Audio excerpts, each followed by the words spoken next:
ladies, gentlemen, plants of all kind. It is such a treat to be here today. We have with us Crystal and Mark. How are you? Wonderful, wonderful. Thank you. We are doing great, Amrit. Thank you for having us today. It is such a pleasure to have not just one, but two guests, two for the price of one. The Indian in me that loves a good deal is thrilled. For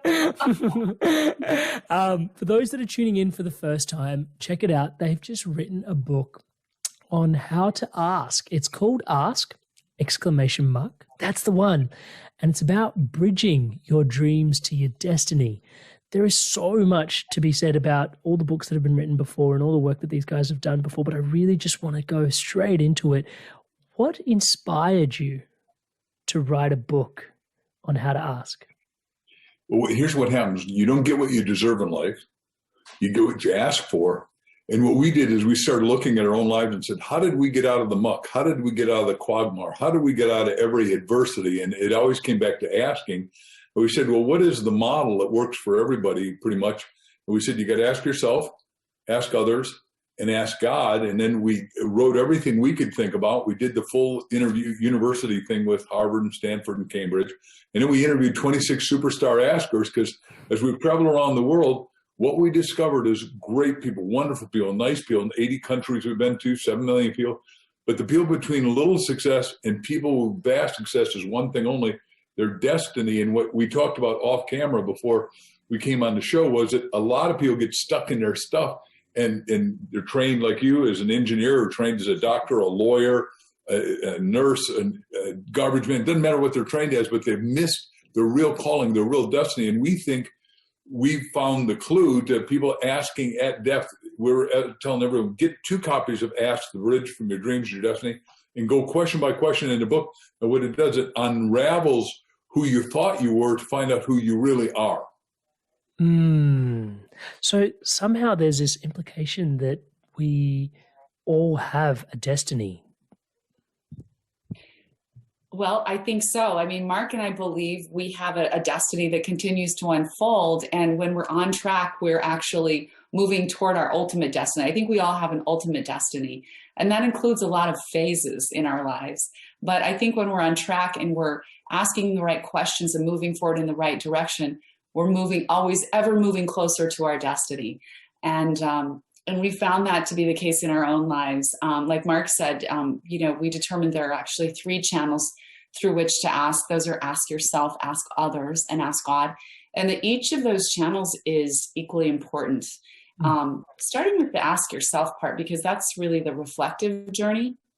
And when people get stuck and they don't seem to have any answers and they don't know which way to go and everything seems hopeless, they always have questions. That's what we tell people. You always have questions. So when it seems like you've lost everything else and you don't have a single answer in the world, you have questions. So follow the questions and listen for the answers. And question by question, answer by answer, illumination by illumination, you will start to see a direction. Your life will start to go again in a certain direction, and follow that. And as you do that, you literally start to unleash some of the dreams in your heart, because you're really getting closer to what you're supposed to be doing. Sort of what you did. I'll bet you asked a lot of questions when you switched careers, Amrit. Yeah. It felt like I asked one question too many sometimes.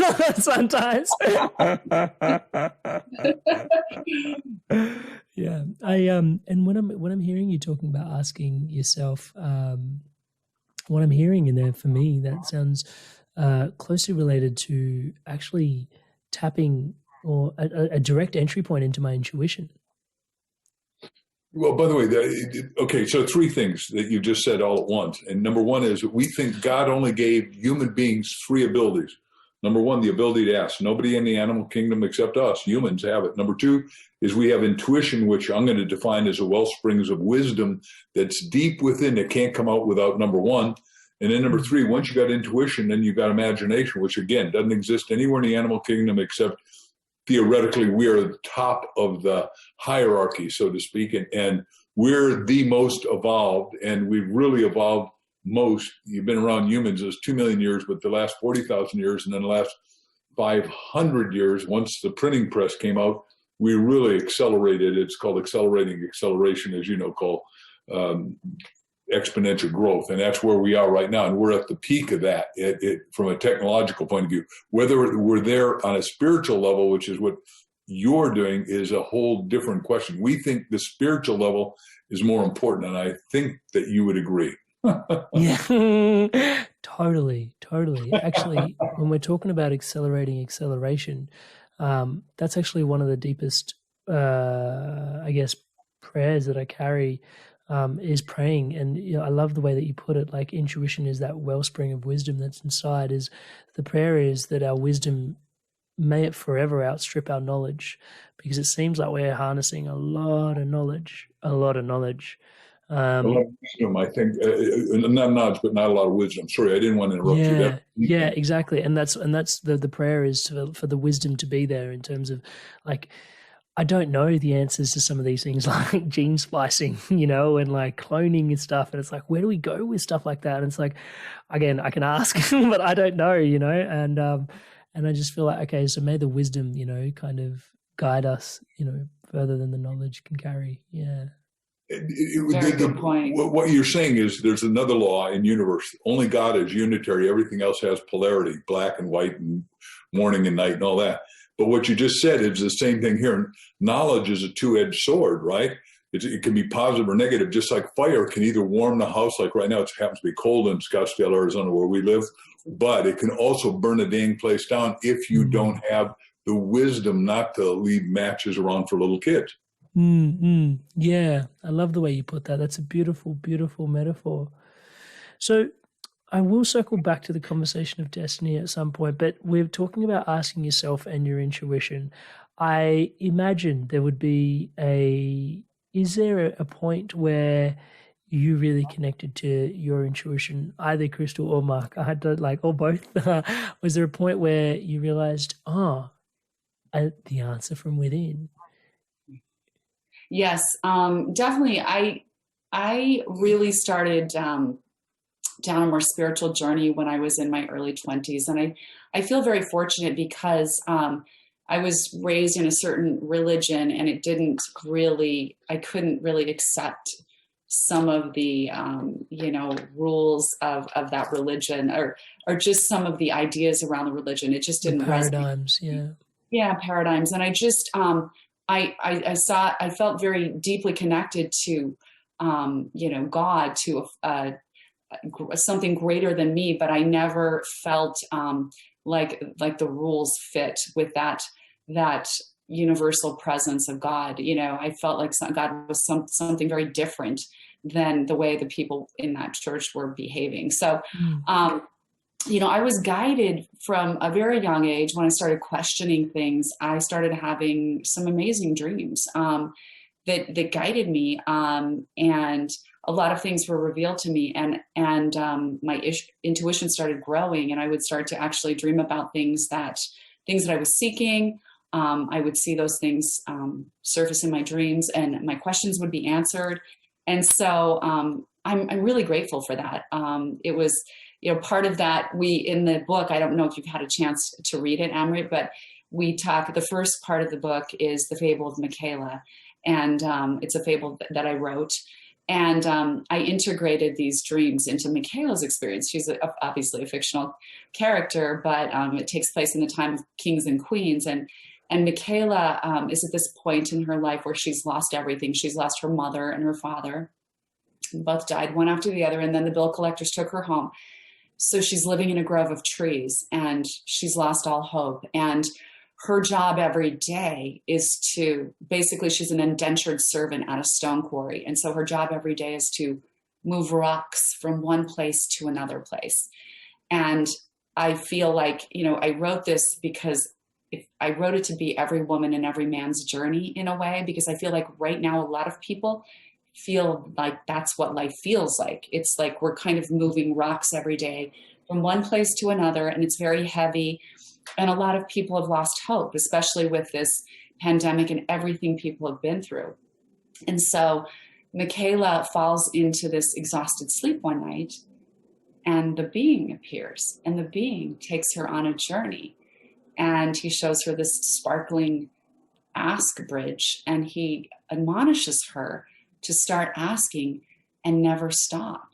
And so she wakes up, and she's completely changed already inside, yet her journey's just beginning because it's just awakened something in her. And so she keeps thinking about the words that being told her.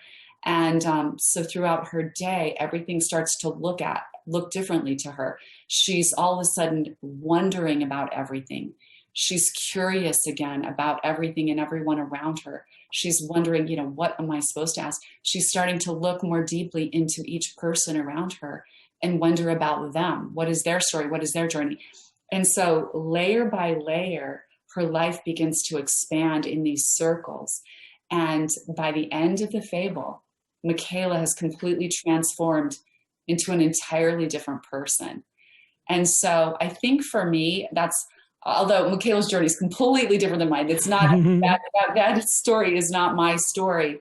I think that's what happens when you open up and start asking questions, questioning everything, and start to live in the wonder of the universe. We come into this world as children and we're completely uncorrupted in our ability to ask for everything. There's nothing to shut us down, right? We ask who, what, when, where, why, how, we want to know everything. We're wildly curious. And we want to ask for more. We want more. We're not unashamed that we want more, and we want everything. Why not? Right. And that's like our little spirit trying to grow and evolve and learn in this world. And then over time, sort of that beautiful curiosity gets crushed out of us, depending on how we were parented, how, we were treated in school, our business and career experience. Just basic life rejection starts to shut us down. And suddenly we're standing there as adults feeling like we're embarrassed or afraid to ask anyone for anything, first of all, right? We have this sense of unworthiness or fear. And in addition to that, we're actually ashamed that we don't already have all the answers. And I think that's the saddest part of all, because if we stay open to our intuition and realize that there's so much that we don't know always, I think that is wisdom, and stay in the wonder of a child. That is the wisest way we can be, because what we're doing, we're acknowledging that there's so much we don't know, and there's always so much more to learn. And so. Thank you so much for that. I don't know how to say this without sounding aggrandizing, but that's okay. To feel into the intention behind asking, and to see the seed that it's planting as the intention of, just inviting people back into that intention of curiosity, which I think is just one of the fundamental tenets of the nature. Like, one of my favorite perspectives is that we are the universe looking in on ourselves.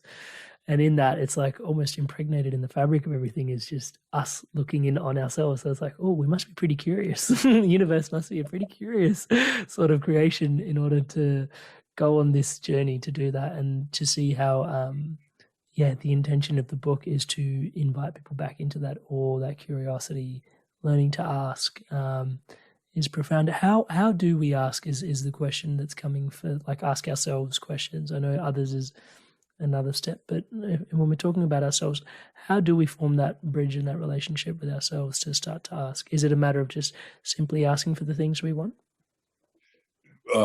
It'd be nice if it were that simple. Then everybody would pull off the magic they want and get to their destiny. I'm enjoying this so much because you're so meditative. You're so guru-like. Guru means a self-realized being, and a guru just means somebody who is. And I assume with that name that you come out of Indian descent. I don't know for sure. Is that true? Very much so. Very much. I lived in India for a long time, so I got it. Oh my gosh! Anyhow, here we go. Yes or no? I don't know. I don't know. But the head is wobbling, so keep going. I spent some time with a self-realized being. So. And my goal was to gain enlightenment. So the point, what you said is profound at a couple levels, and then Nan's going to answer your question, I promise, or I'll try, is what you said is different than I've ever heard before. Asking is the root, right? The plant gets planted, the seed, you said. And what it does is the answer is the fruit. And there is a gestation period, and that's where most people get lost because they go, I asked for it once, I should have it now, right? Just like a little kid. Dad, I don't know if you have any children. We got in our blended family 5 kids. Oh, there's a child in me that does that. By the way, that's because you're not polluted. You haven't been crushed. In engineering, to crush you. Did you not catch make boxes that get stacked, pal? So what we're saying is, this is so much fun.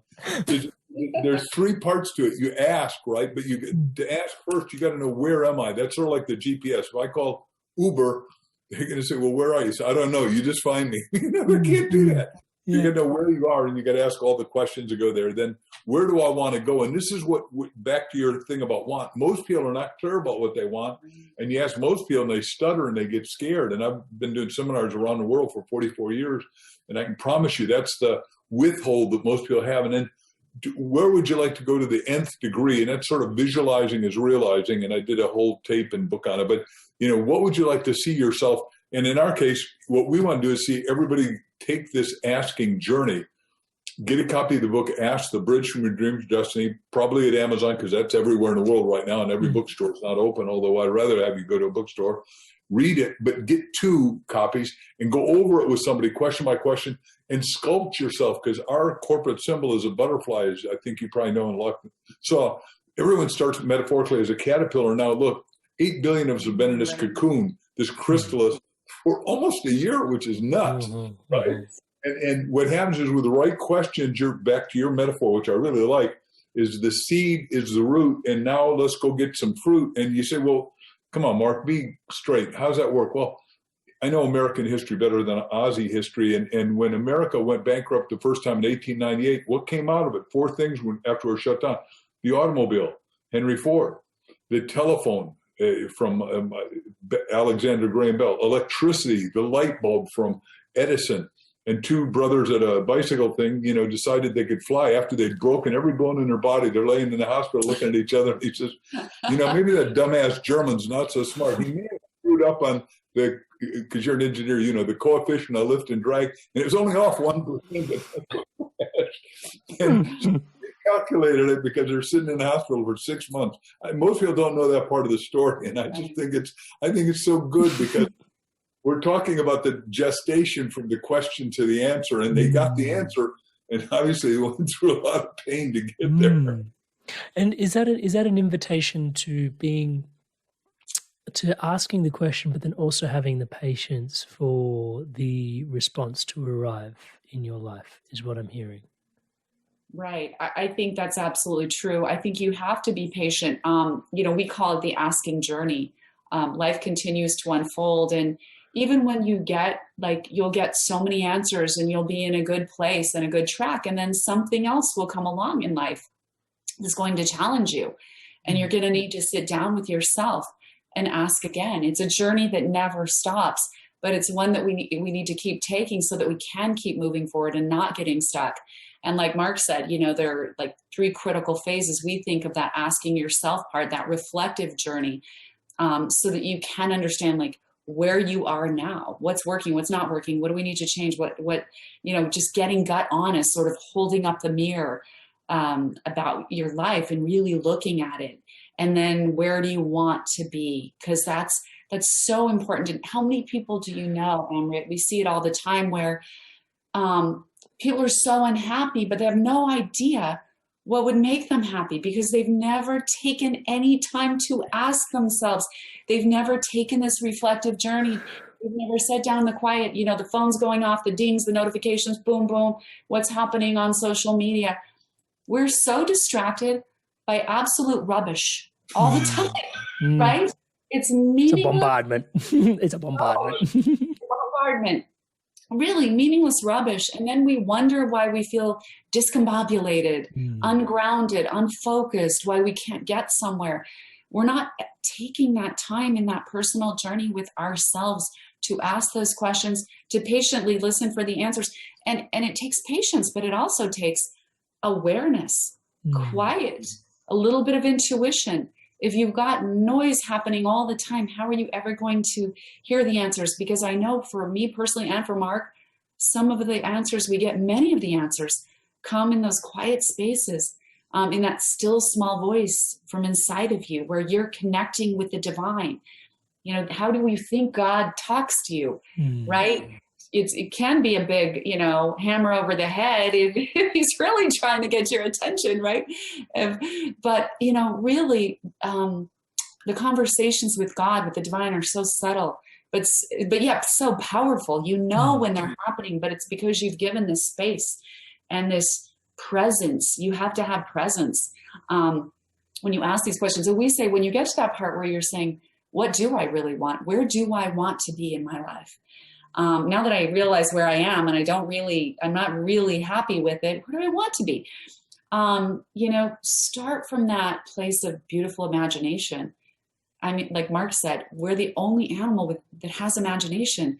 We created in the Creator's image. Scripture even talks about that, right? We're the only being that can literally create something out of thin air in our imagination through inspiration, through observing things, through getting ideas and critical thinking.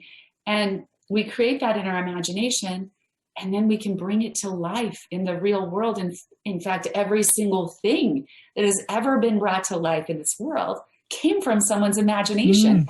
The whole world around us. Yeah, totally. Right?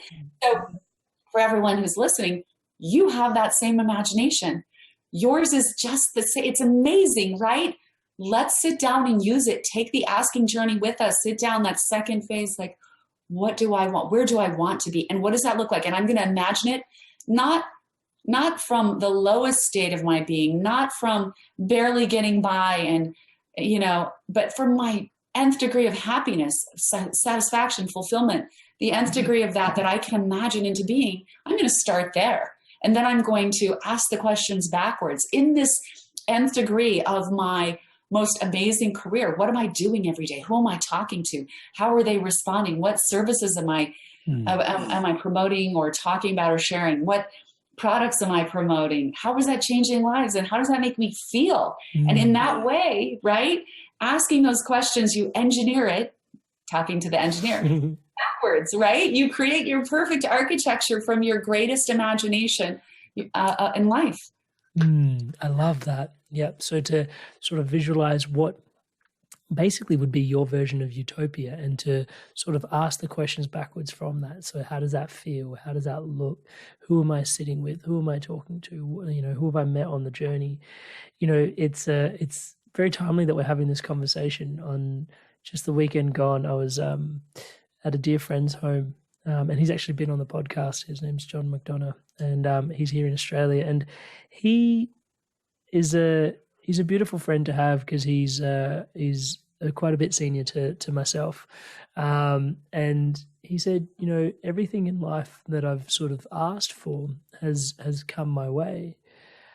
But one of my biggest challenges, and this is what he was reflecting to me, was I could never just really put my finger on what it is that I wanted.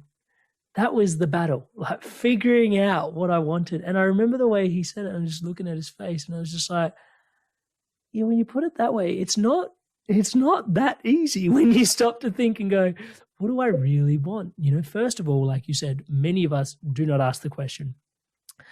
But those of us that then do, it's like, wow, like that can be quite an intimidating question. It's like, what do I want?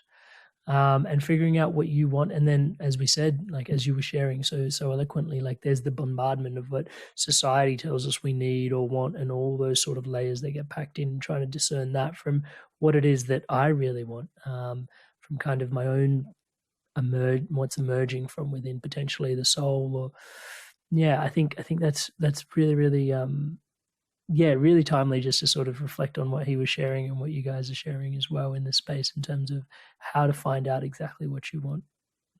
The point is, you can't be happy unless you're progressing. And the 2 C's we say, because we're created in the image and likeness, you're here to create and you're here to contribute. But everyone's got a unique way to create and contribute. Now, I went bankrupt in 1974, started learning about writing the books.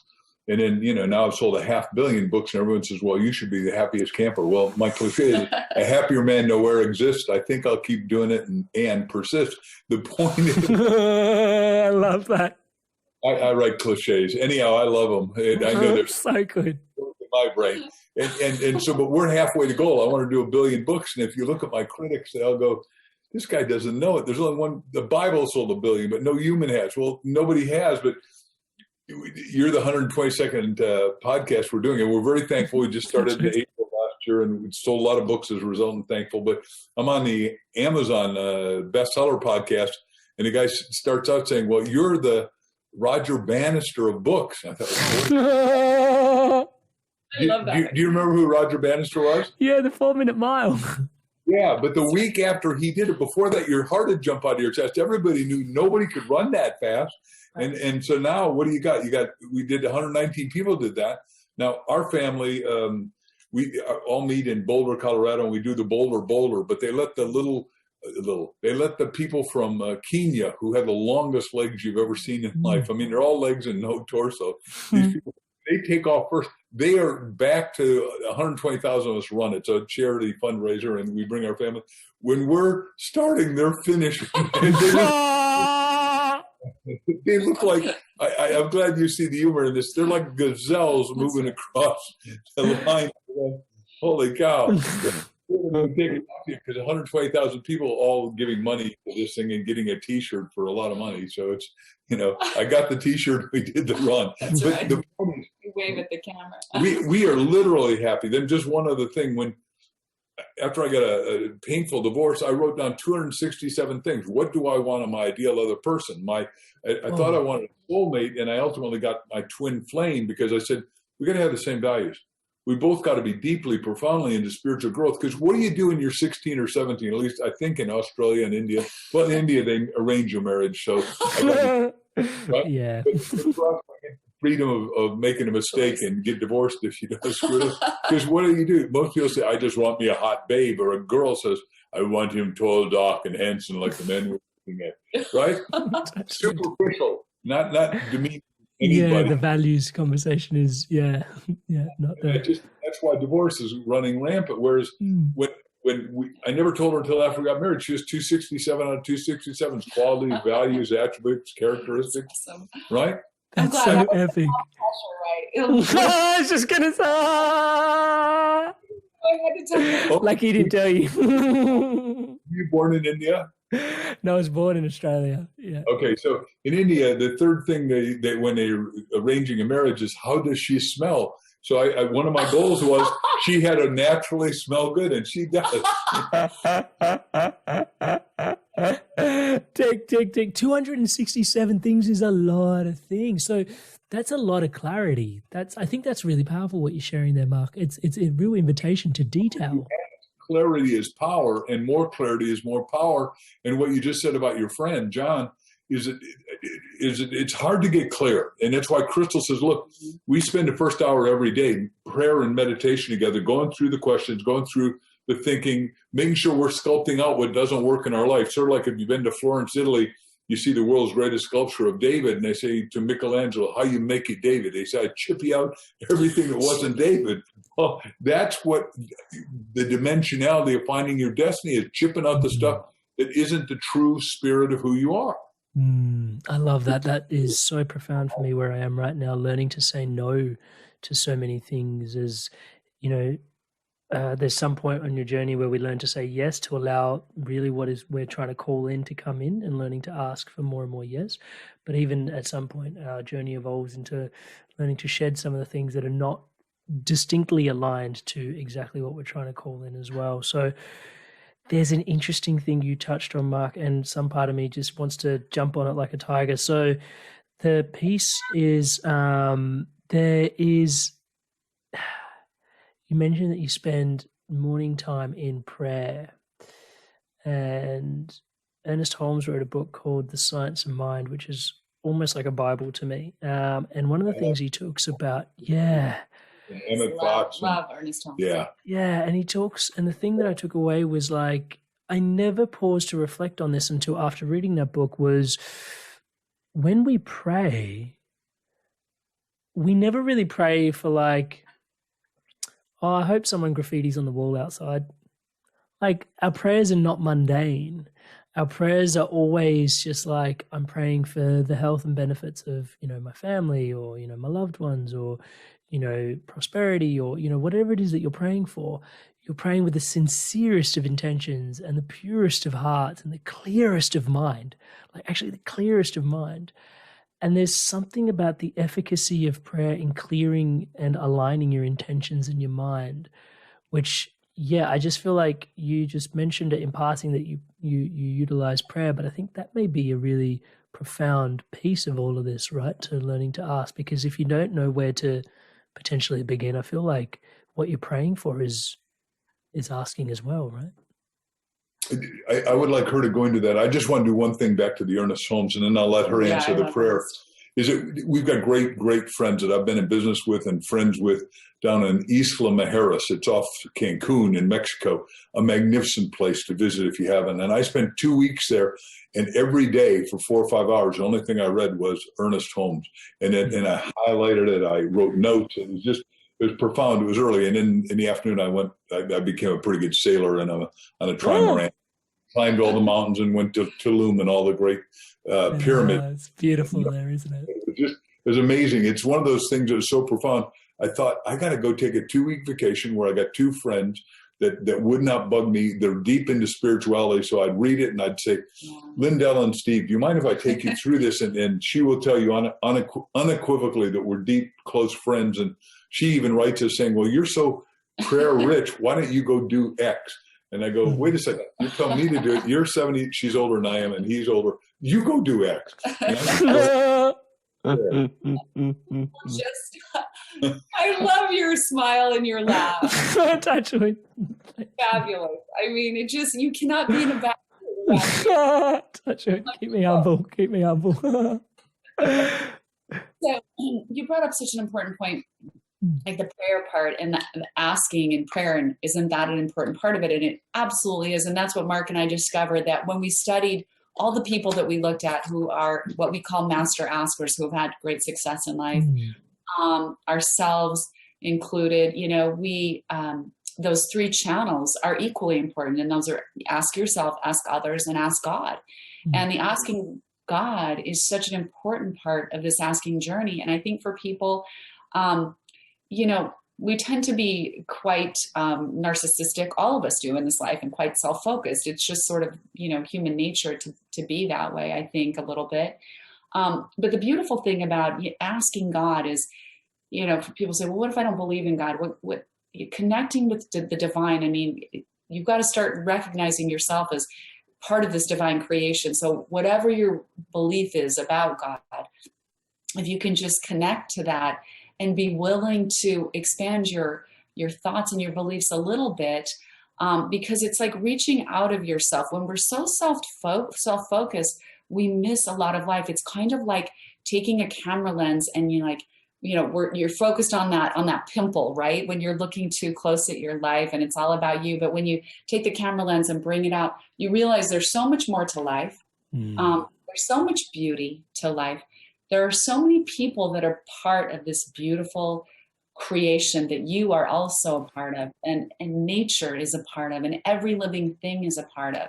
And so just being able to focus on that magnificence of this universe that God created, and then being able to look at your life from that perspective and start asking the questions, what is my role in this kingdom purpose? What is my purpose in the kingdom?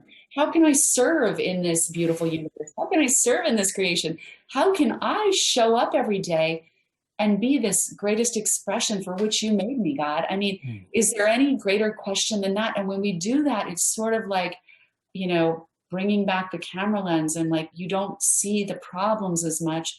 You start to see more the opportunities. You start to see the scope and the magnificence of everything that's out there and all of the possibilities. I love that. I'm going to snapshot that and just make that the intro to the whole thing. So, because there's this massive, one of my favorite, there's just so much healing that happens in just expanding your perspective, I find. Oftentimes as as a coach, I'm finding I'm guiding people back into that little, like coming back into just, okay, what, like, instead of just looking at the tree, what is going on with the forest? And, the thing, kind of the world sees me as now is this purpose coach, and purpose. And that's what you're alluding to. And the eloquence with which you just put that out there was amazing. It really resonates with me in terms of when you sort of look back and you can sort of see how things are clicking in and fitting in together. And the question that you asked is, what is my role in and amongst all of these? Like, which tree am I? And, what is the role of that particular tree to facilitate? And I think that challenges some people, because it's like, facilitate, what is it? Is it divine will? Is it preordained? Is it what free choice do I have? And I think there's some real big questions that emerge themselves or rear their head when we start getting and looking at that level.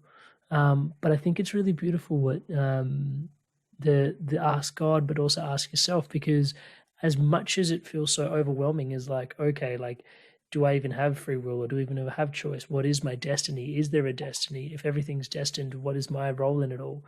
But then, ask yourself, and your intuition it already has all the gooey soft. It kind of knows, right?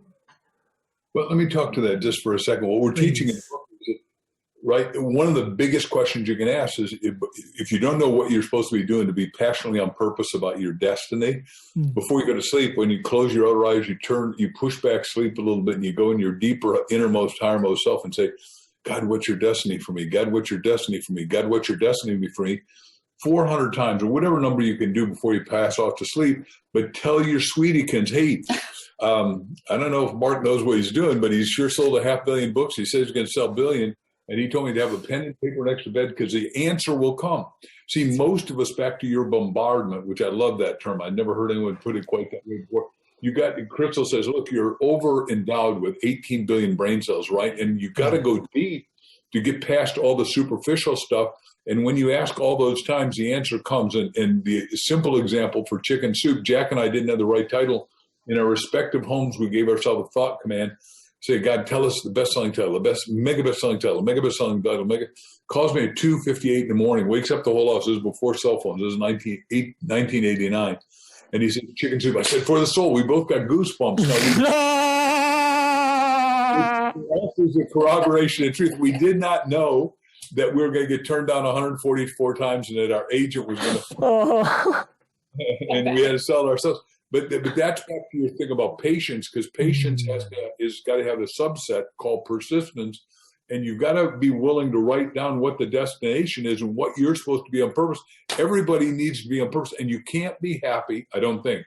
You correct me if you see a different view than we do, unless you're passionately on purpose and making some progress towards something that is important to you. So you're contributing. That happiness comes out of contribution and service.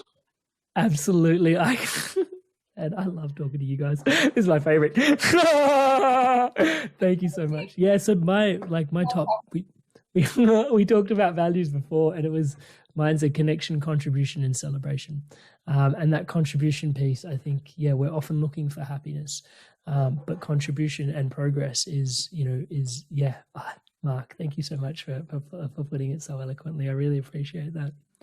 So we've talked about asking for ourselves. We've talked about asking God. And I love that process of, just before you drop away to sleep, like, ask, what is my destiny? What is my calling? And for some people, perhaps destinies, I imagine a bit, maybe it's too ethereal. And then maybe, what is my legacy, if it feels more comfortable to ask? Find your own way to ask, but please do ask.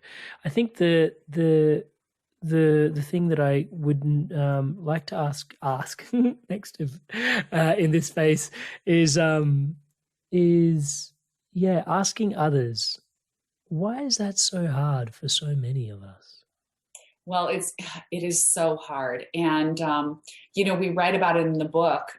We call it the 7 roadblocks to asking. And what we discovered is that most of us have these roadblocks, Amrit. We're just, and we could go through the roadblocks, but we're very hesitant to ask. And it's interesting because we looked at the studies, and the studies on asking show that people going into the study pretty much universally felt like if they were going to ask somebody for something, information, advice, or help in some way, that they would either be perceived as being stupid, ignorant, uninformed, or they would be perceived as being pushy or obnoxious, The opposite is true. The studies found, generally, like, if you just are willing to put yourself out there and ask someone for something, help, advice, information, whatever, there's an 80% more likely chance you will get your request granted. So the truth of it is, people like to help other people. It's so true. It's so true. We do. Right, but we're all scared to death. People are scared to death to ask.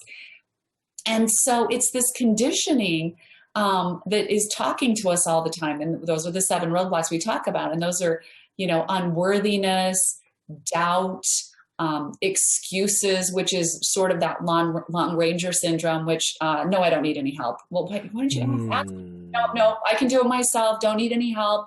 And they'll ever in a day trying to prove they don't need any help, don't need to ask anyone, and be miserable, but, stubborn excuses kind of thing.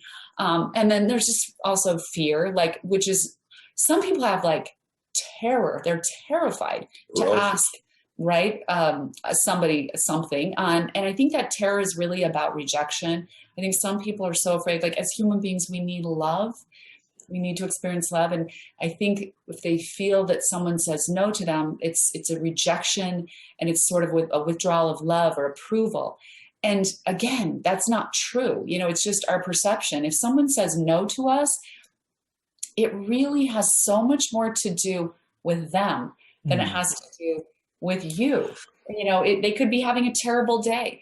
They might be facing a death or an illness of someone in their family. They might have lost their job or be worried about something, or their child or whatever, or they just can't help, but we need to stop personalizing and taking things so personally, and just say, you know what, bless that person. If they can't help me, I'm going to keep asking. I know I'll find the exact person who will be able to fulfill my request, meet my need, whatever.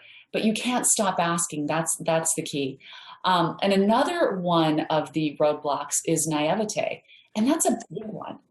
It's a big one, because we don't ask for things just because we're naive to what really is out there for us. And we tell this story in the book. I had this lovely woman from the Philippines who worked for us when my daughters were just 16 months apart. It was crazy at our household. Our son was older. And she would come every day and cook these amazing dishes from her homeland. And we loved her and the food. And she brought this fruit one day, and she cut it up on a plate, handed it to me.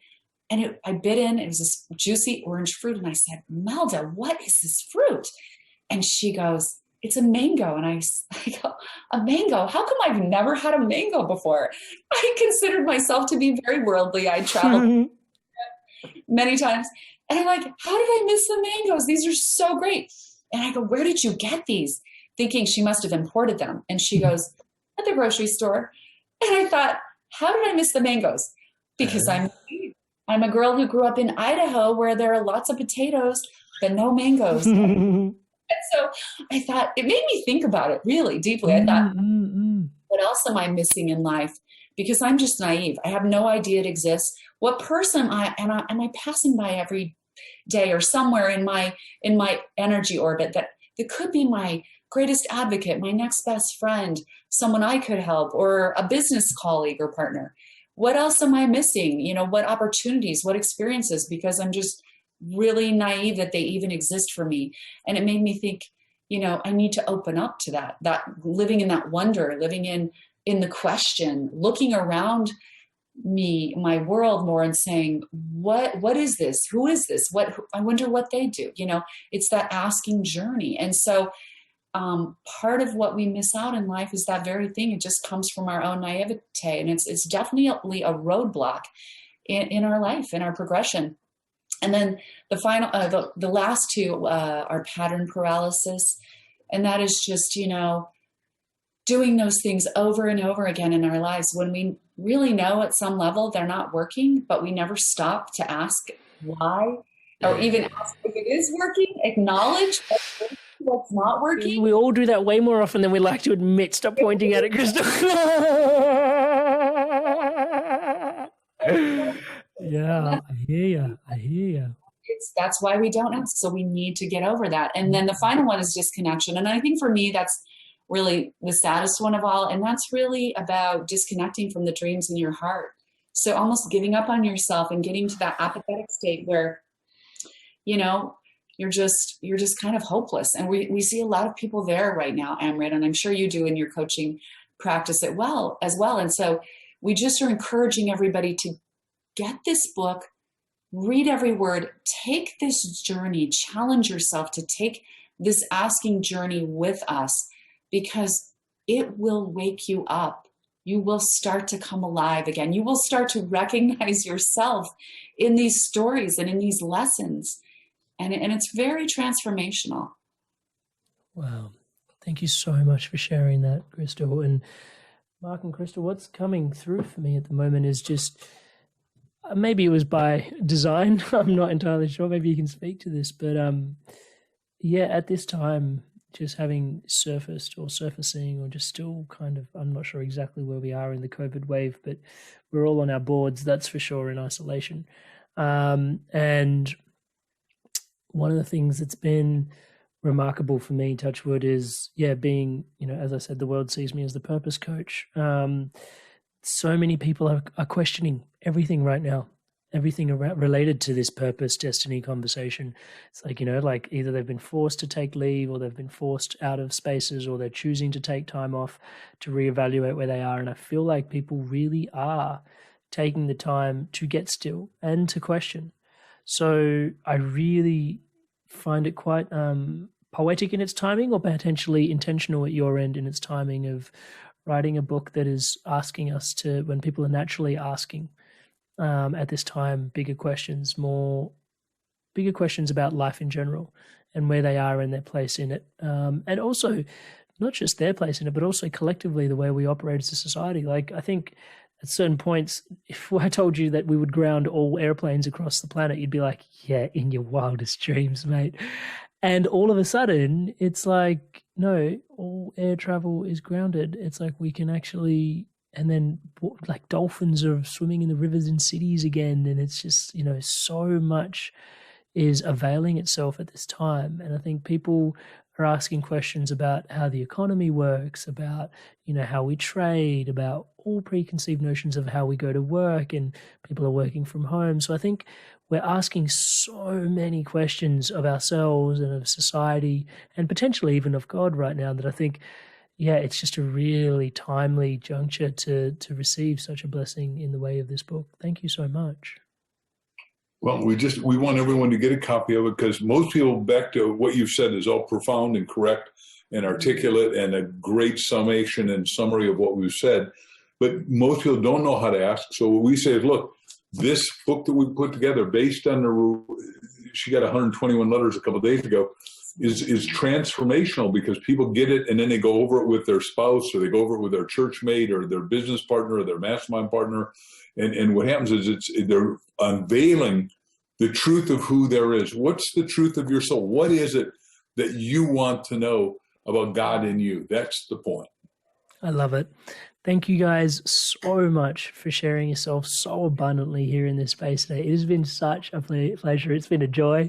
And like, I know that I get to revel in your presence and have this amazing conversation here today. And I do want to thank you for your time and energy, but I'm also hyper aware that, it's a lifetime's work that informs the conversation we're having as well. So I just want to thank you so much for being on the path that you are, to inspire our journeys forward as well. And as always, from myself and the Inspired Evolution tribe and community, we're wishing you all the best going forward.